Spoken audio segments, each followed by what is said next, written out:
सभी दर्शकों का प्रतिज्ञा 21 चैनल में हार्दिक स्वागत है। आज पॉलिटिकल साइंस का टॉपिक लेते हैं संविधान की विशेषताएं और साथ में प्रस्तावना से जुड़े हुए कुछ महत्वपूर्ण प्रश्न की भी चर्चा करते हैं। आइए देखते हैं। भारतीय संविधान की प्रमुख विशेषताएं। भारतीय संविधान की प्रमुख विशेषताएं। तो पहली विशेषता ये है संविधान की, लिखित एवं निर्मित संविधान। अपना भारत का जो संविधान है वो लिखित है और निर्मित है, क्योंकि संविधान सभा द्वारा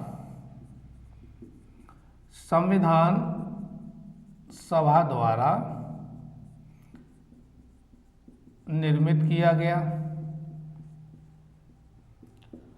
और इसको निर्माण में, इस पूरे संविधान के निर्माण में लगभग 2 वर्ष 11 माह 18 दिन एक्यूरेट, पूरी तरह से 2 वर्ष 11 माह और 18 दिन का इसके निर्माण में समय लगा।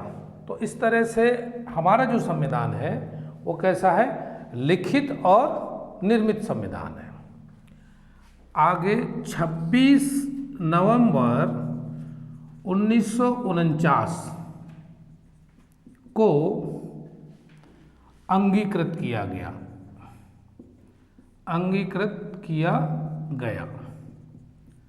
26 नवंबर 1949 को संविधान को अंगीकृत किया गया और 26 जनवरी 1950 को क्रियान्वित किया गया। कहने का मतलब ये है कि 26 नवंबर 1949 को अंगीकृत किया और पूर्णतः इस पर कार्य करना शुरू हुआ 26 जनवरी 1950 से।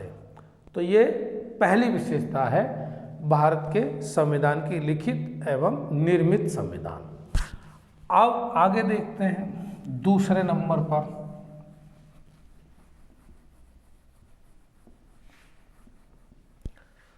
दूसरे नंबर पर लेते हैं विशाल संविधान। विशाल संविधान का मतलब बड़ा संविधान। ये बड़ा संविधान है क्योंकि मूल संविधान में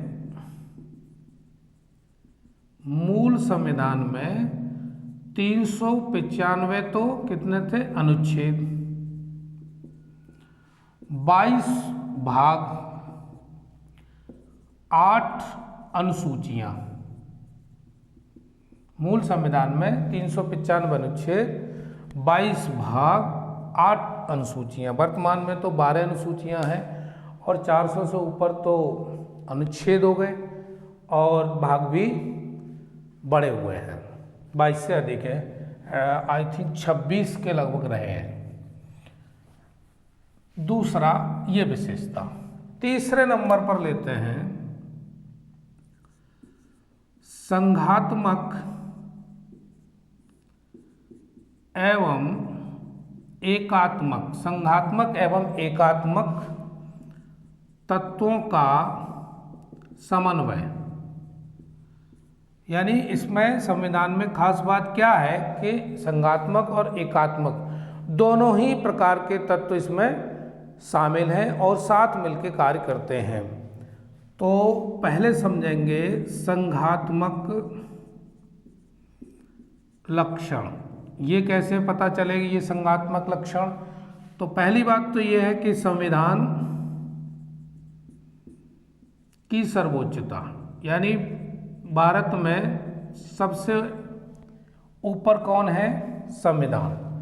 संविधान से ऊपर कुछ भी नहीं। तो संविधान की सर्वोच्चता, पहली बात तो हो गया संघात्मक लक्षण का। फिर दूसरे नंबर पर लेते हैं सर्वोच्च न्यायालय। सर्वोच्च न्यायालय। तीसरा शक्तियों का विभाजन। शक्तियों का विभाजन केंद्र एवं राज्य के बीच। केंद्र एवं राज्यों के बीच। ये क्या है हमारा संघात्मक लक्षण।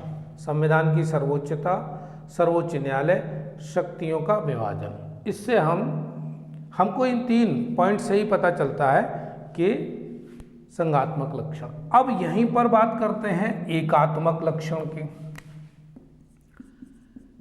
एकात्मक लक्षण ये क्या? नंबर 1 पे लेते हैं इकहरी नागरिकता। इकहरी नागरिकता। दूसरे नंबर पर आर्थिक दृष्टि से राज्यों का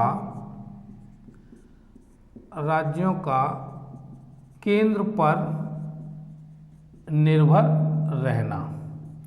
और तीसरा राज्यपाल की नियुक्ति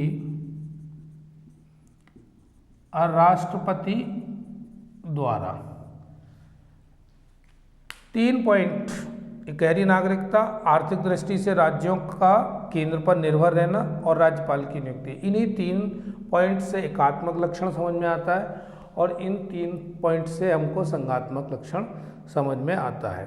अब इसके आगे चौथी विशेषता देखते हैं। चौथे नंबर पर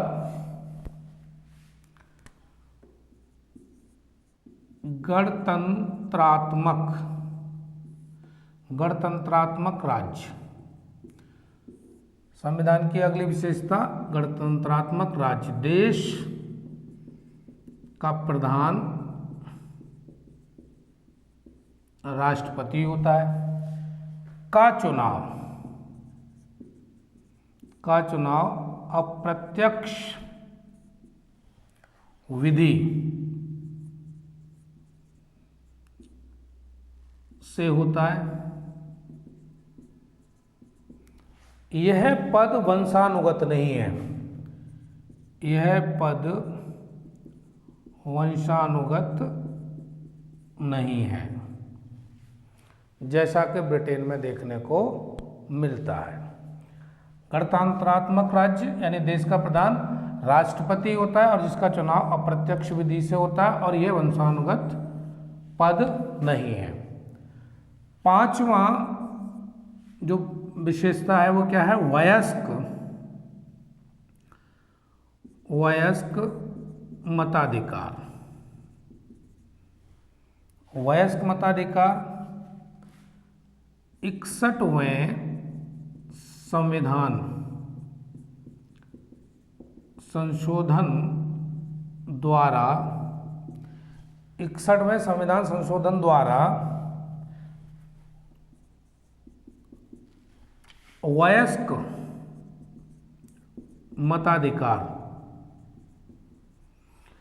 मताधिकार की आयु कितनी? 18 वर्ष कर दी गई। वयस्क मताधिकार की आयु 18 वर्ष। 6वां इसकी जो विशेषता है वो क्या है? संसदात्मक लोकतंत्र। संसदात्मक लोकतंत्र भारत में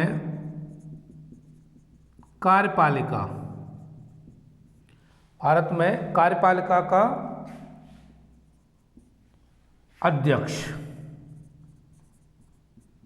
राष्ट्रपति होता है, जो कैसा है? नाम मात्र का। ये भारत का कार्यपालिका का जो अध्यक्ष राष्ट्रपति है वो कैसा है? नाम मात्र का। वास्तविक शक्ति किसके पास होती है? प्रधानमंत्री के पास। वास्तविक शक्ति प्रधानमंत्री के पास होती है। और मंत्रिमंडल लोकसभा के प्रति उत्तरदायी होता है। मंत्रिमंडल लोकसभा के प्रति सामूहिक रूप से उत्तरदायी होता है। तो ये जो लक्षण है संविधान, भारतीय संविधान की जो प्रमुख विशेषताएं के बीच में जो चर्चा हो रही है, उसमें ये 6 पॉइंट हमारे और आपके बीच में चर्चा हो चुकी है। गणतंत्रात्मक राज्य, वयस्क मताधिकार, संसदात्मक लोकतंत्र। और 7वें नंबर पर लेते हैं, अब तक 6 की चर्चा हो गई, अब 7वें नंबर पर देखते हैं कि और क्या इसकी विशेषता है। 7वें नंबर पर पंथ निरपेक्ष एवं समाजवादी संविधान। पंथ निरपेक्ष का मतलब क्या है कि राष्ट्र का अपना कोई धर्म नहीं होगा। व्यक्ति विशेष अपनी इच्छा के अनुसार किसी भी धर्म को अपना सकता है और उसका पालन कर सकता है।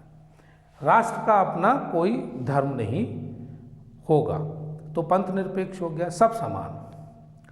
समाजवादी, सबका विकास। संविधान का जो मूल तत्व है वो क्या है? समाज में सभी वर्ग का विकास, सबका भला। ये प्रमुख विशेषता है पंथ निरपेक्ष एवं समाजवादी संविधान। सबके उत्थान के लिए अवसर दिया जाएगा। समाज का किसी भी वर्ग का व्यक्ति हो, उत्थान के लिए उसको समान अवसर प्रदान किए जाएंगे। ये कौन प्रदान कर रहा है? हमारा संविधान प्रदान कर रहा है। और 8वें नंबर पर है मौलिक कर्तव्यों का समावेश। मौलिक कर्तव्यों का समावेश, वर्तमान में 11 मौलिक कर्तव्य हैं, लेकिन 42वें संविधान संशोधन 42वें संविधान संशोधन द्वारा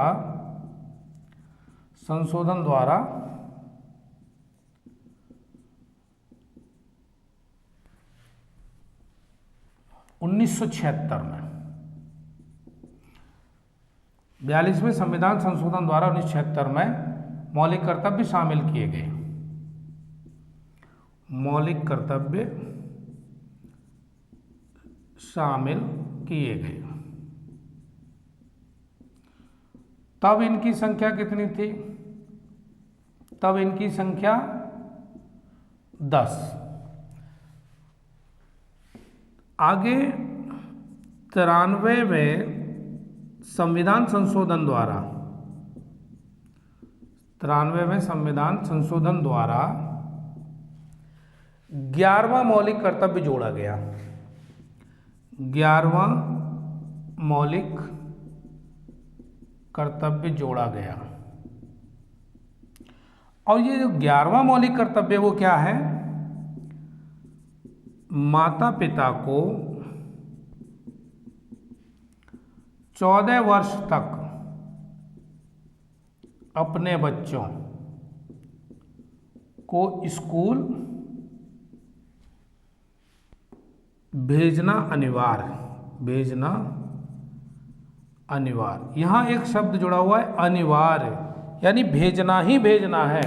माता पिता को 14 वर्ष तक अपने बच्चों को स्कूल भेजना अनिवार्य। ये मौलिक कर्तव्य कितने हैं? 11। तो 11वां मौलिक कर्तव्य ये जोड़ा गया 93वें संविधान संशोधन द्वारा। तो वर्तमान में मौलिक कर्तव्य कितने हो गए हमारे पास? 11, जो संविधान हमको प्रदान करता है कि हमारे क्या क्या मौलिक कर्तव्य हैं। जैसे मूल अधिकार हैं, मौलिक अधिकार हैं, ऐसी मौलिक कर्तव्य भी हैं, क्योंकि नागरिक के भी मौलिक कर्तव्य है कि उसको ये काम करने चाहिए। खैर, मैंने इसके बारे में पहले ही क्लास में एक वीडियो बनाई जा चुकी है। अब आगे देखें, इसकी चर्चा बाद में करेंगे। 8 हमने विशेषताएं देखी संविधान की। अब 9वें नंबर पर लेते हैं, कठोर एवं लचीला संविधान। अगली विशेषता क्या है? कठोर एवं लचीला संविधान। अब यहां पर यह समझना है कि कुछ प्रावधान ऐसे हैं जो साधारण बहुमत से पास हो जाते हैं, जिनको पास किया जा सकता है, लेकिन कुछ प्रावधान ऐसे हैं जिनको 2/3 बहुमत 2/3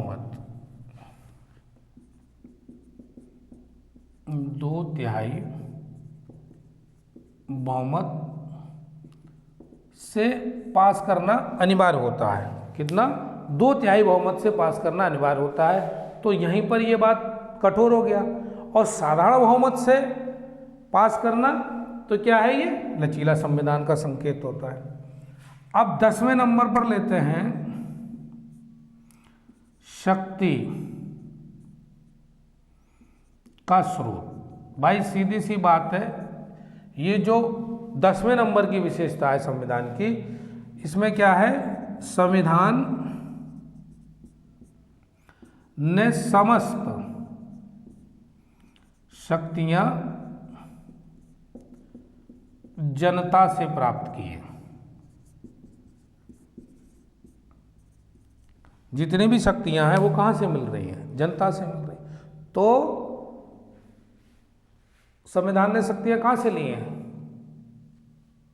जनता से। तो शक्ति का स्रोत क्या है? जनता।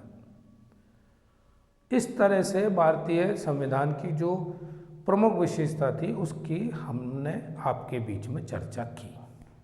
इस पल में जो समय मिला है इसमें चर्चा हुई। अब इसके साथ हम थोड़ा सा चर्चा करते हैं प्रस्तावना के बारे में। संविधान की प्रस्तावना।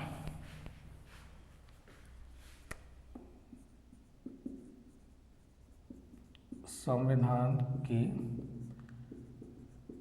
प्रस्तावना यानी उद्देशिका। इसमें खास बात क्या है? संविधान का प्रारंभ प्रस्तावना से होता है। यह व्यवस्था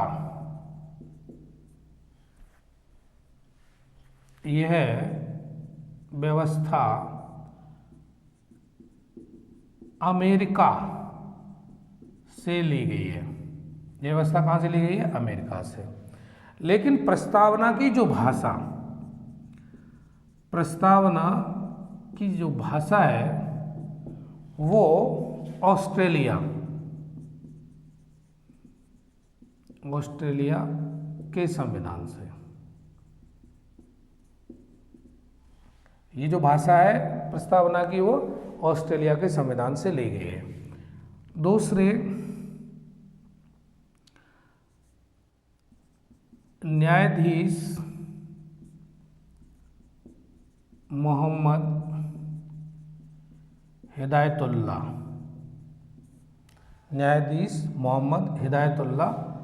खान ने प्रस्तावना को संविधान की आत्मा कहा। न्यायाधीश मोहम्मद हिदायतुल्लाह खान ने संविधान की जो प्रस्तावना है उसको क्या कहा? संविधान की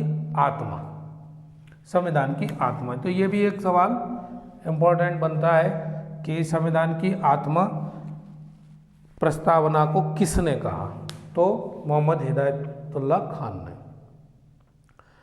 प्रस्तावना से ही हमको ये पता चल जाता है, प्रस्तावना को पढ़ने से ये पता चल जाता है कि संविधान का जो उद्देश्य है वो क्या है, संविधान का उद्देश्य क्या है, संविधान लिखने का उद्देश्य क्या है, ये प्रस्तावना पढ़ने से ही पता चल जाता है। कहने का मतलब पूरे संविधान का जो प्रतिबिंब है वो क्या है, प्रस्तावना है। आगे एक आध पॉइंट और देखते हैं इसमें। के.एम. मुंशी ने प्रस्तावना को भारत के संपूर्ण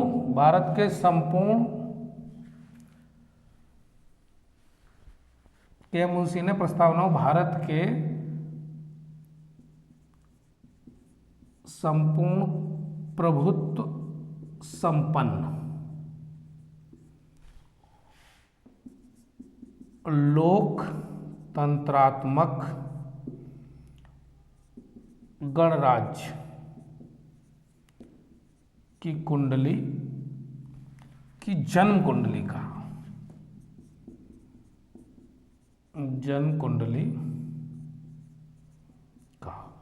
के.एम. मुंशी ने प्रस्तावना को भारत के संपूर्ण प्रभुत्व संपन्न लोकतंत्र गणराज्य की जन्म कुंडली कहा। एक पॉइंट ये भी परीक्षा की दृष्टि से महत्वपूर्ण है। आगे, प्रस्तावना में आज तक एक बार संशोधन किया गया,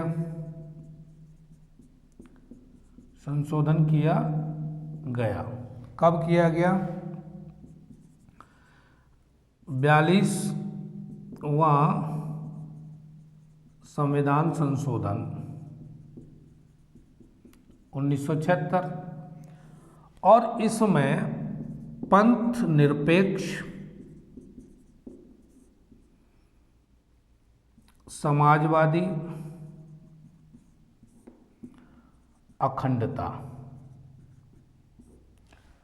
अखंडता शब्द जोड़े गए।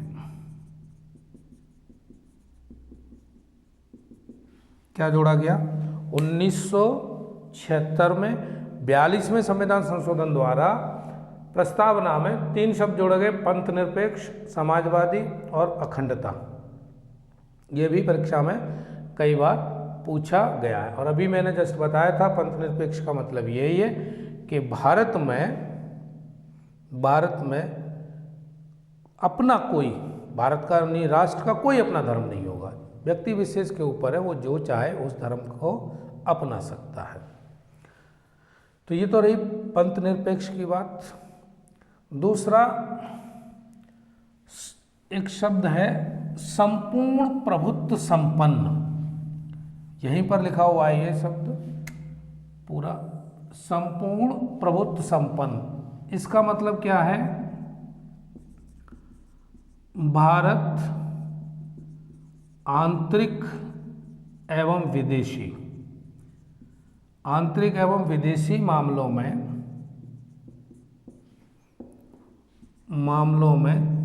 किसी के अधीन नहीं है। क्या समझे? संपूर्ण प्रभुत्व संपन्न का मतलब भारत आंतरिक एवं विदेशी मामलों में किसी के अधीन नहीं है। तो यहाँ तक आज संक्षिप्त रूप से हमारे और आपके बीच में चर्चा हुई भारतीय संविधान की विशेषताएं और प्रस्तावना से जो प्रश्न परीक्षा की दृष्टि से पूछे गए हैं या संभावना है, उन पर हमारे और आपके बीच में चर्चा हुई। आज की क्लास सिर्फ यहीं तक। वीडियो देखने के लिए धन्यवाद। मिलते हैं किसी नए टॉपिक के साथ।